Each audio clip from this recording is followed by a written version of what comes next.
Good morning students, welcome you all. I am Nidhi Goel, Assistant Professor ABSD. बच्चों, हम लोग अपना income tax में income from business and profession continue कर रहे थे। हमने अपने लास्ट लेक्चर्स में ये भी देखा कि इन पर बेस्ड जो भी प्रोविजंस हमने पढ़े हैं उन पर बेस्ड प्रॉब्लम्स को किस तरीके से सॉल्व किया जाता है। ठीक है, हमने उसे सॉल्व करना सीखा। इसमें हमने P&L अकाउंट से जो भी हमारी टैक्सेबल इनकम थी उसकी कैलकुलेशन की। हमने उसके डेबिट साइड में देखा कौन कौन से आइटम्स हैं जो कि डिसअलाउ होंगे, है ना। देन उसके बाद हमने उसके क्रेडिट साइड पे देखा ऐसी कौन सी इनकम्स हैं जो कि हमारे हेड की नहीं थी, उन्हें हमने लेस कर दिया।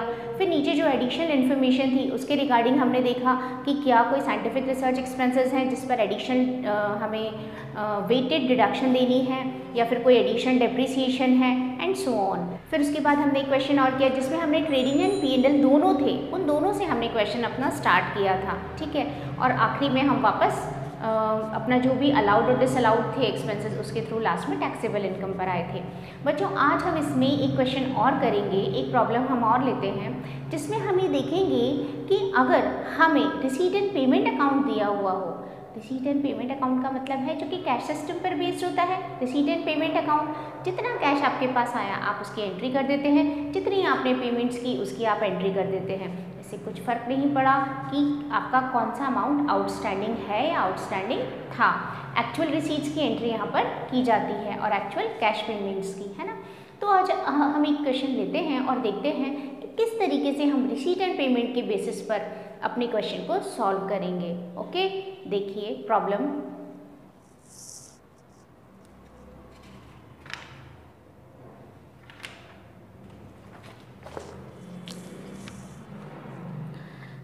Shri Ram Manohar is a registered medical practitioner. ठीक है, एक रजिस्टर्ड मेडिकल प्रैक्टिशनर हैं। He keeps his books on cash basis and his summarized cash account for the year ended is as under. और इनका जो कैश अकाउंट है वो इस तरीके से है।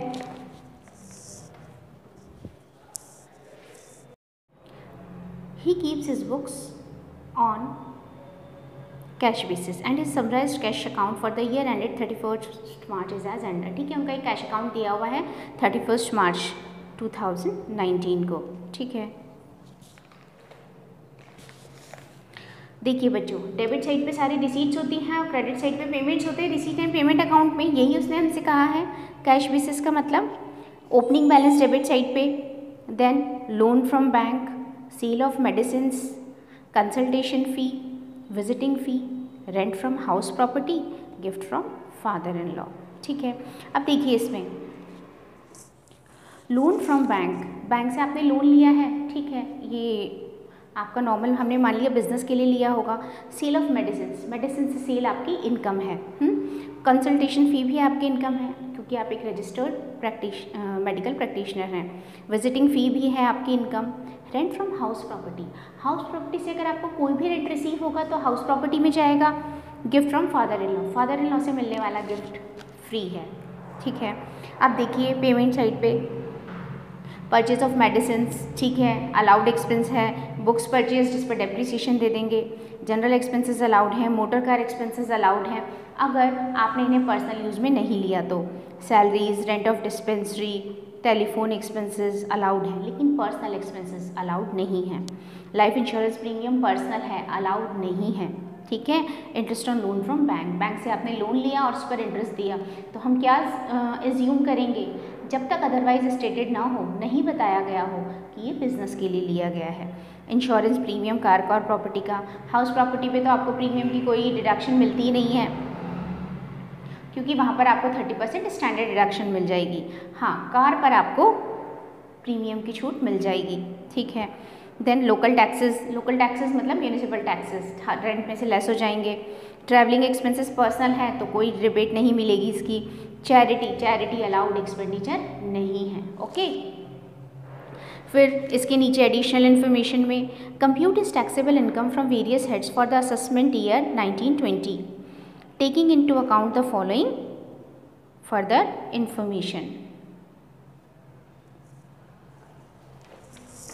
जो असेसमेंट ईयर हम 2021 की बात कर रहे हैं तो हम उसी को लेते हैं। इसमें देखिए 1/2 motor car expenses are in respect of his personal use.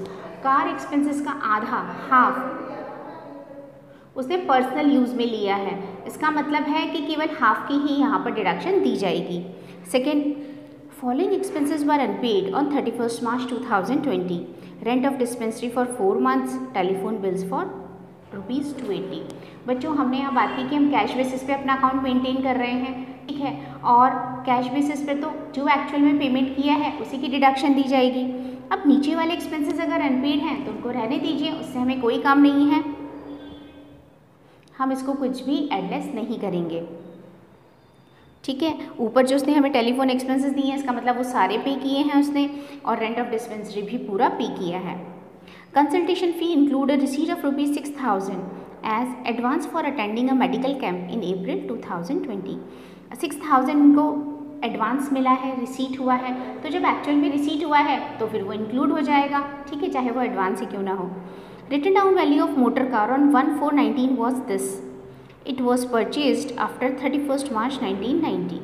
तो मोटर कार पर कितना 15% डेप्रिसिएशन चार्ज हो जाएगा, लेकिन ध्यान दीजिए चूँकि कार का हाफ यूज़ पर्सनल हो रहा है तो हम डेप्रिसिएशन की भी केवल हाफ की ही डिडक्शन देंगे यहाँ पर, है ना। Books have been purchase for professional use, तो प्रोफेशनल यूज़ की बुक्स पर 40% डेप्रिसिएशन हम पढ़ चुके हैं पहले। Value of opening stock and closing stock of medicine was this, बच्चों मेडिसिन की ओपनिंग और क्लोजिंग स्टॉक दिया है उसने हमें, और यहाँ उसने हमें परचेजेस दी हैं 12,000 की, तो हम देखेंगे कि एक्चुअल में हमने कितनी मेडिसिन यूज़ की, यानी opening stock at purchases less closing stock. तो आपने जितनी अमाउंट की मेडिसिन कंज्यूम की ना, आप सिर्फ उतना ही लेस करेंगे, ठीक है।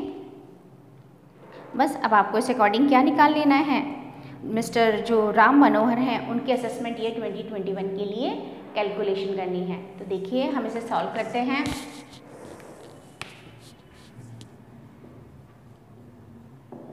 Of taxable income, computation of taxable income of mister, जो भी इनका नाम है, राम मनोहर, है ना, Ram Manohar, for assessment year 2021 के लिए हमें इसको कैलकुलेट करना है। फाइन, तो सबसे पहले बच्चों देखिए चूंकि ये कैश बेसिस पे लिया जा रहा है ना, तो सबसे पहले मैं क्या करूं, सबसे पहले हम इसकी हाउस प्रॉपर्टी, सैलरी हेड की कोई इनकम है ही नहीं, सबसे पहले हम हाउस प्रॉपर्टी लेते हैं, ठीक है। तो income from house property, house property की इनकम के लिए देखिए सबसे पहले इस पे भी कितना रेंट रिसीव हो रहा है, क्वेश्चन में मेंशन है, हमें रेंट है हमारा 8,000 रुपये का, ठीक है।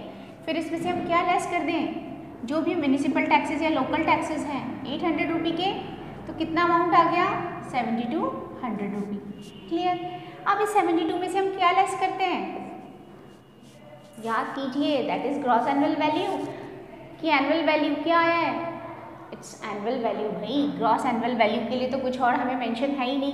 अब इस एनुअल वैल्यू में हम लेस कर दें 30% SD, यानी 30% इसका स्टैंडर्ड डिडक्शन लेस हो जाएगा, 30% इस पर स्टैंडर्ड डिडक्शन होगा, और उसके अलावा कोई इंटरेस्ट लोन नथिंग, कुछ भी नहीं है। तो बस आप इसका जो भी 30% आता है, 30% standard deduction of annual value, है ना, इसका एनुअल वैल्यू का 30% लेस कर दीजिए, देखिए कितना आ रहा है, दैट इज 2160,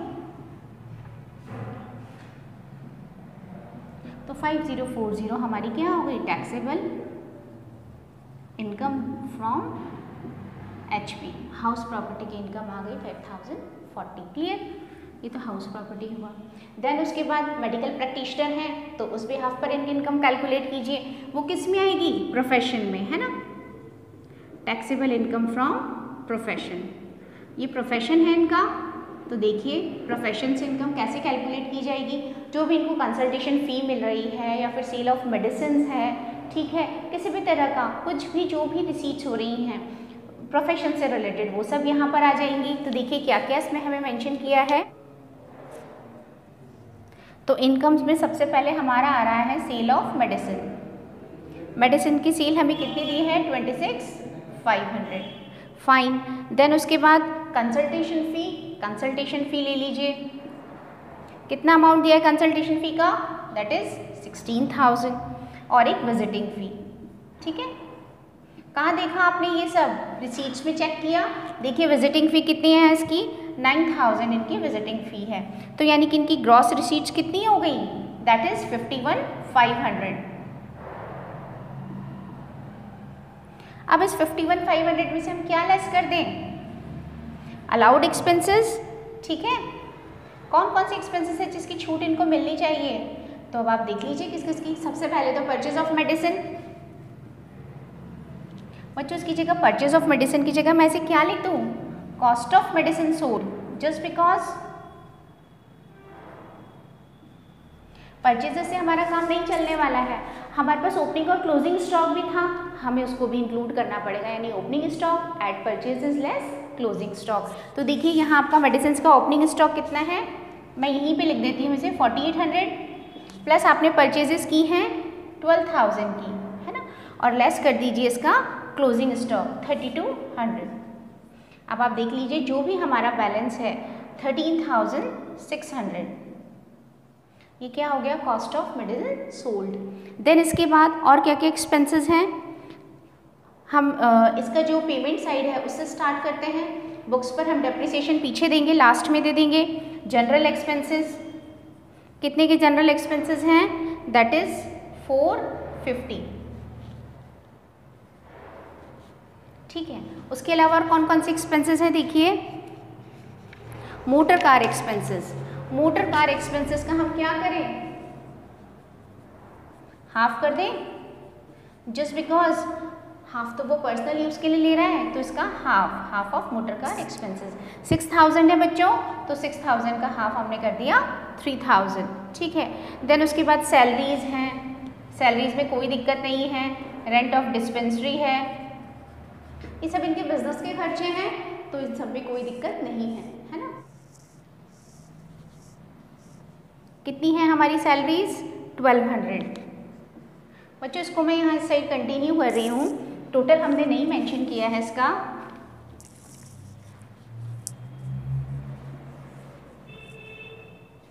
सैलरीज के बाद मैंने आपसे भी किस बारे में बात की थी?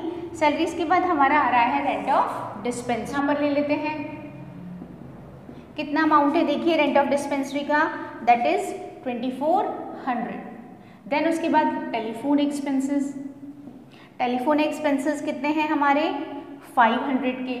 ठीक है, इंटरेस्ट ऑन लोन 200। हम सब पॉइंट्स डिस्कस कर चुके हैं, पहले ही इन सारे प्रोविजंस को डिस्कस कर चुके हैं। जो भी एक्सपेंसेस अलाउड हैं उनको आप यहाँ पर लेस कर दीजिए। ठीक है, सो हमने ले लिया इंटरेस्ट ऑन लोन, कोई अदरवाइज इन्फॉर्मेशन नहीं है, तो बिजनेस का ही लोन है और उस पर इंटरेस्ट अलाउड हो गया। टेलीफोन एक्सपेंसेस आउटस्टैंडिंग थे, उससे कोई मतलब नहीं है, कैश बेसिस पे आप ले रहे हैं, तो पूरा पेमेंट हमने लेस कर दिया। ठीक है, देन इसके अलावा क्या है इसमें? देखिए नेक्स्ट एक्सपेंडिचर है हमारा insurance premium for car. Life insurance तो डिसअलाउ है, इंश्योरेंस प्रीमियम ही हाफ ही देंगे आप, जस्ट बिकॉज हाफ तो आपका पर्सनल है, आप खुद बियर कीजिए, उससे बिजनेस या प्रोफेशन बियर नहीं करेगा। तो हमारा इंश्योरेंस प्रीमियम 700 है, तो उसका मैंने हाफ कर दिया डायरेक्ट 350। ओके, देन उसके बाद डेप्रिसिएशन की हम बात करें तो depreciation on books professional use की हैं, इस पर कितना डेप्रिसिएशन चार्ज होगा? 40%। तो देख लीजिए कितनी बुक्स आपने परचेज की हैं, आपने परचेज की है 6000, तो 6000 का 40% 2400 हो गया। इसके अलावा डेप्रिसिएशन कार पर भी तो देंगे हम, तो डेप्रिसिएशन ऑन कार का रिटन डाउन वैल्यू हमें मेंशन है, कितना है? 21,200। ठीक है, तो 21,200 का कितना परसेंट है बच्चों डेप्रिसिएशन की रेट? इस पर 15% है, 90 के बाद इसने परचेज किया है इसे। लेकिन फिर वही बात है कि इसका हाफ तो आप अपने पर्सनल यूज़ के लिए ले रहे हैं ना, तो फिर आप क्या कर देंगे? केवल हाफ की ही डिडक्शन यहाँ पर अलाउ होगी, बाकी हाफ आप खुद बियर करेंगे जो भी आपका खर्चा आएगा। तो कितना हो गया ये अमाउंट? 1590, ये हमारा डेप्रिसिएशन आया। ठीक है, और बच्चों एक बार आप फिर से सारे पॉइंट्स थॉरोली देख लीजिए, रिसीट्स में, पेमेंट्स में, एडिशनल इन्फॉर्मेशन में, कि कहीं कोई पॉइंट हमसे मिस तो नहीं हो गया, कहीं छूट तो नहीं गया है। तो एक बार आप ज़रा फिर से नज़र डालिए। इनकम फ्रॉम हाउस प्रॉपर्टी थी, टैक्सेस लेस कर दिए, स्टैंडर्ड डिडक्शन हो गया हमारा कंप्लीट है। इनकम फ्रॉम प्रोफेशन में आप देखिए इनकम रिसीट साइड पे 3 ही इनकम्स थी, तीनों हमने यहाँ पर ले ली है ना, sale of medicine, consultation fee and visiting fee, ठीक है। Allowed expenses, cost of medicine sold, opening add कर दिया, क्लोजिंग लेस कर दिया। देन उसके बाद हमारे जनरल एक्सपेंसेस हैं, हाफ मोटर कार एक्सपेंसेस, हमारी salaries, rent of dispensary, telephone expenses, interest on loan, half insurance premium and depreciation, ठीक है। एडिशनल इन्फॉर्मेशन में भी मुझे इसके अलावा और कुछ नहीं दिख रहा है। अगर आपके दिमाग में कोई डाउट आ रहा है तो आप एक बार फिर से चेक कीजिए, क्योंकि इन क्वेश्चंस में सबसे इंपॉर्टेंट चीज़ ये है, आप एक बार जब सारे प्रोविजंस लिख लेते हैं ना, उनका एडजस्टमेंट कर लेते हैं, उसके बाद भी आपको एक बार फिर से अपना P&L या रिसीट एंड पेमेंट चेक करना है और नीचे इन्फॉर्मेशन चेक करनी है कि कोई पॉइंट मिस तो नहीं हो गया है। अब हमारा जो भी बैलेंस आएगा वो हमारी क्या हो जाएगी, टैक्सेबल इनकम हो जाएगी इस हेड की, है ना। तो देख लीजिए, ये तो हाउस प्रॉपर्टी की इनकम थी। बिजनेस एंड प्रोफेशन की हमारी ग्रॉस रिसीट्स कितनी थी, 51,500। इसमें से ये जो सारे एक्सपेंसेस हैं बच्चों, यहाँ मेरा एक और इनर कॉलम की स्पेस नहीं थी मेरे पास, इसको आपको 51,500 के एक और इनर कॉलम, मेरे एक्सपेंसेस हो गए 25,690, ठीक है। और अब अगर मैं बात करूँ तो मेरी इनकम कितनी हो गई इसमें से 25,810, ये मेरी हो गई इनकम। हाउस प्रॉपर्टी की थी 5040, इसे मैंने इसलिए हटाया है क्योंकि मैं इनकी टोटल इनकम कैलकुलेट करूँगी। तो हाउस प्रॉपर्टी की इनकम प्लस प्रोफेशन की इनकम, इसके अलावा और किसी तरह की इनकम इनके पास है नहीं, कोई हेड में नहीं है। फादर इन लॉ से जो गिफ्ट मिला है वो टैक्स फ्री है, तो बस ये इनकी टोटल टैक्सेबल इनकम आ जाएगी। Total taxable income of mister जो भी रामानंद एंड सोनी जो भी हैं, 5040 इसमें ऐड कर दीजिए।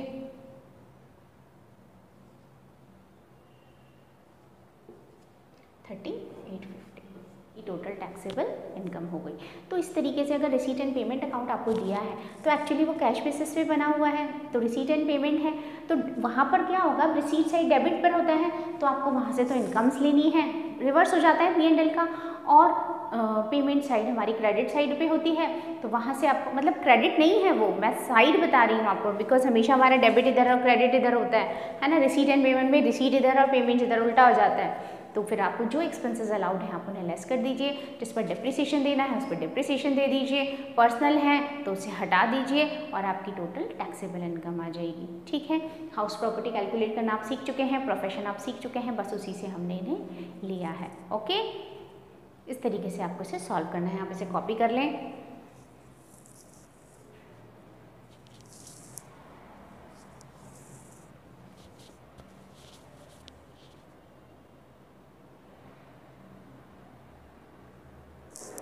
ठीक है बच्चों, आप लोगों ने क्वेश्चन कॉपी कर लिया।